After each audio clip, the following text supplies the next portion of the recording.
길을 걷다가 다리에 힘이 풀려서 주저앉은 적 있으신가요? 혹은 몇 분만 걸어도 엉덩이와 허리가 짓눌리는 듯이 아프고 저려서 어휴, 그냥 앉아버리고 싶다는 생각이 드시나요? 만약 이런 증상이 계속된다면 그냥 두지 마시고 척추관 협착증을 의심해봐야 합니다. 안녕하세요. 저는 오랜 기간 척추 질환 환자들을 만나온 친절한 박 실장입니다. 흔히들 허리 디스크와 혼동하기 쉬운 척추관 협착증은 실제로는 훨씬 까다로운 질환입니다. 최근 들어 수술을 권유받고 고민하는 분들이 늘고 있는데요. 너무 두려워만 하지 마시되 반드시 정확한 진단과 숙련된 의사를 통해 신중히 결정하셔야 합니다. 오늘은 척추관 협착증 수술을 고민하시는 분들이 꼭 알아두셔야 할 주요 사항과 함께 물리치료사 입장에서 드리고 싶은 조언을 정리해 보려 합니다. 특히 다리에 힘이 빠지는 증상이나 감각이 둔해지는 증상이 나타난다면 오늘 영상을 끝까지 시청하시고 더 늦기 전에 전문가의 진단을 받아보시길 권합니다. 1. 복잡하고 까다로운 진단. MRI만 봐서는 안 됩니다. 이미 척추질환 관련 영상을 보셨거나 상담을 받아보셨다면 허리 디스크 진단은 비교적 쉽지만 척추관 협착증은 훨씬 어렵다라는 말을 들어보셨을 겁니다. 왜 이렇게 차이가 날까요?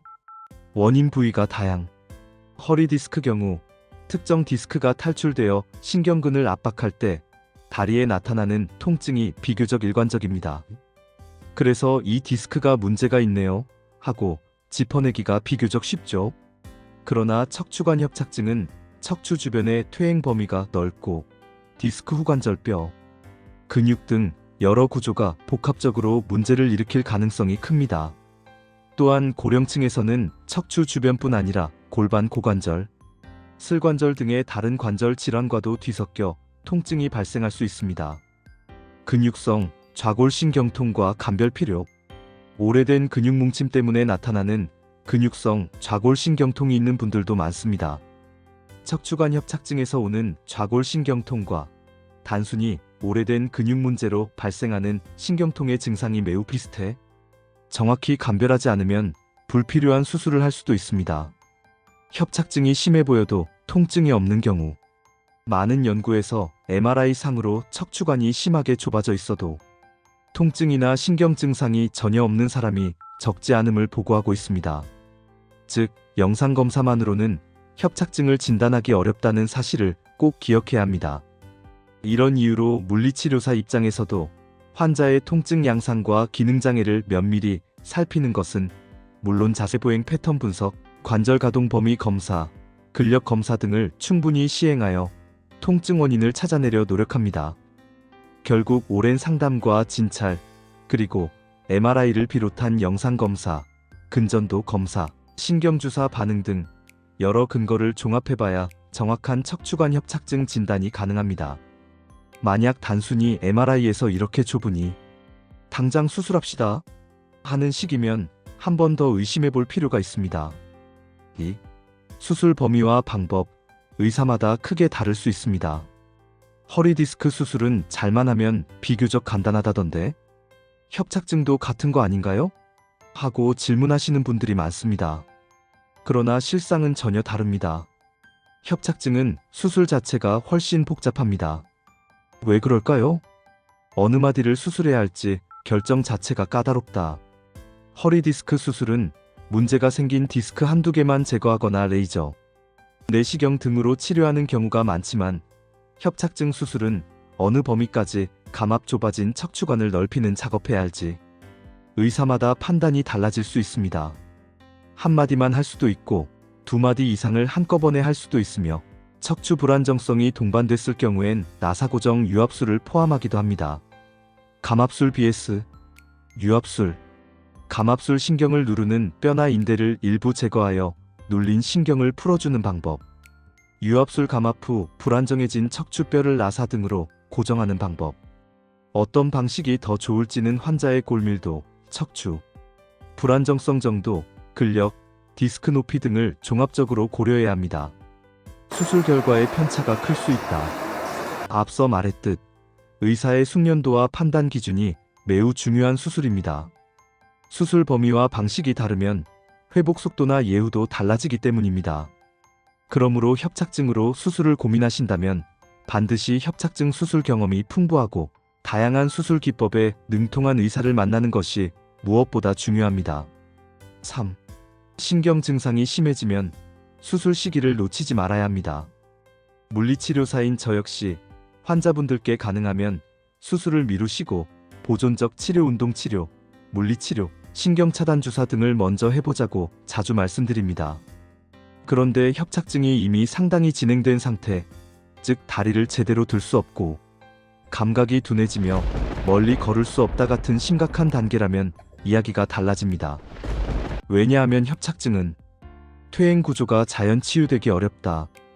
허리 디스크는 가끔 자연 흡수가 일어나기도 하지만 퇴행으로 좁아진 척추관이 스스로 원상태로 돌아가진 않습니다.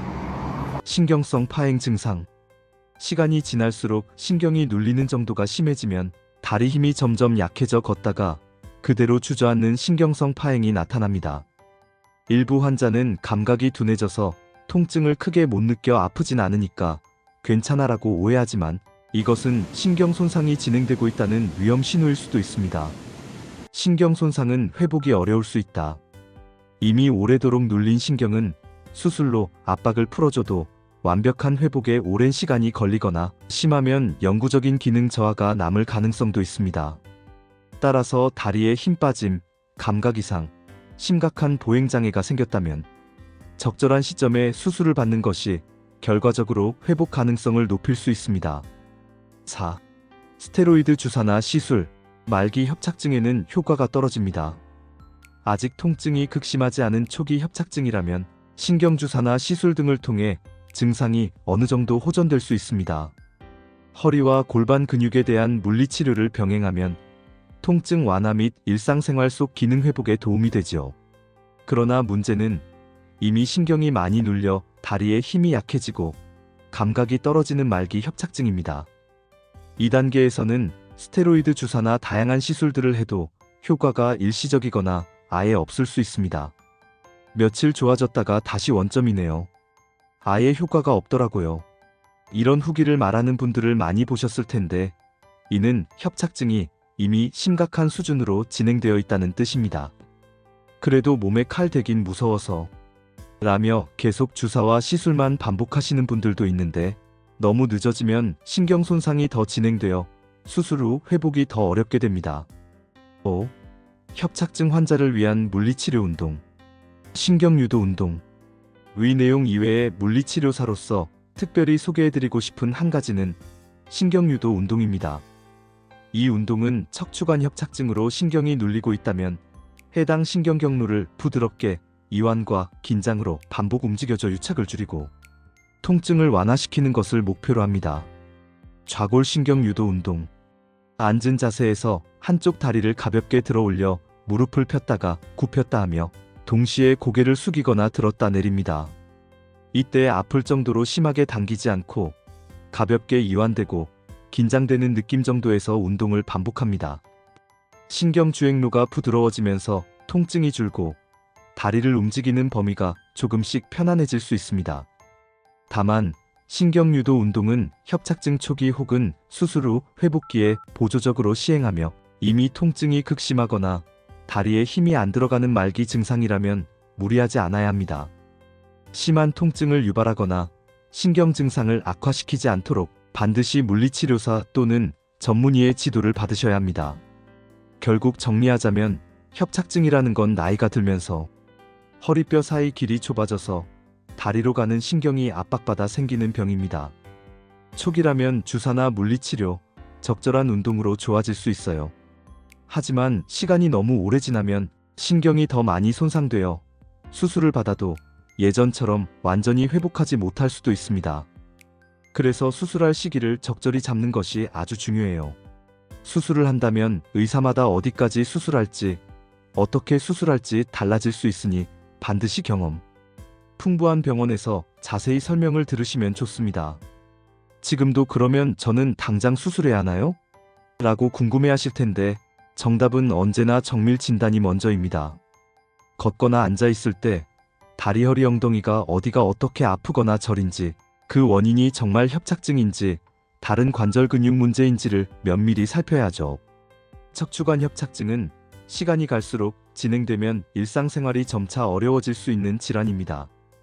때문에 환자마다 적절한 시기를 잡아 수술 혹은 비수술 치료를 받아야 하며, 이를 위해서는 본인의 증상을 정확히 파악하고 의사의 충분한 진료 설명을 들어보시는 게 중요합니다. 이미 골든타임을 놓치진 않았을까? 걱정되신다면 우선 전문병원에서 꼼꼼한 진단을 받아보세요. 그리고 비수술적 방법을 시도해도 호전이 없거나 신경이 심하게 눌린 흔적이 나타난다면 너무 미루지 말고 수술을 고민하시는 것이 좋습니다.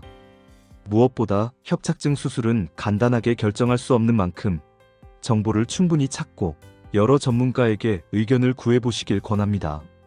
저를 비롯한 물리치료사들은 수술 전후의 운동치료, 자세 교정, 근력 강화 등 다양한 방법으로 도움이 될 수 있으니 회복 과정에서 적극적으로 도움을 받아보시길 바랍니다. 전체 영상을 요약해 보겠습니다. 진단이 까다롭다.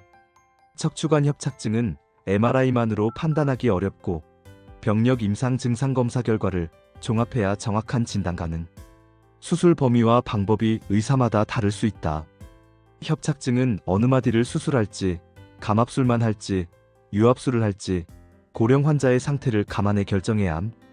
말기 증상 다리에 힘 빠짐, 감각 둔화가 나타나면 시기를 놓치지 말자. 신경 손상이 오래되면 수술 후에도 완전 회복이 어려울 수 있으므로 필요하다면 적절한 시기에 수술 고려. 이미 심한 협착증에는 주사시술 효과가 일시적이거나 없을 수 있다. 오랫동안 주사시술만 반복하며 시간을 지체하면 결국 신경이 더 손상될 수 있음. 신경유도 운동을 비롯한 물리치료 기법. 초기나 수술 후 회복기에는 신경유착을 줄이고 통증을 완화하는 데 도움이 될 수 있음. 오늘 준비한 영상은 여기까지입니다. 오늘 영상이 유익하고 여러분이 삶에 도움이 되셨다면 구독, 좋아요, 알림 설정 부탁드리고 댓글에 시청 시간이 아깝지 않았어요 라고 남겨주시면 건강한 인생 후반전을 살아갈 것입니다.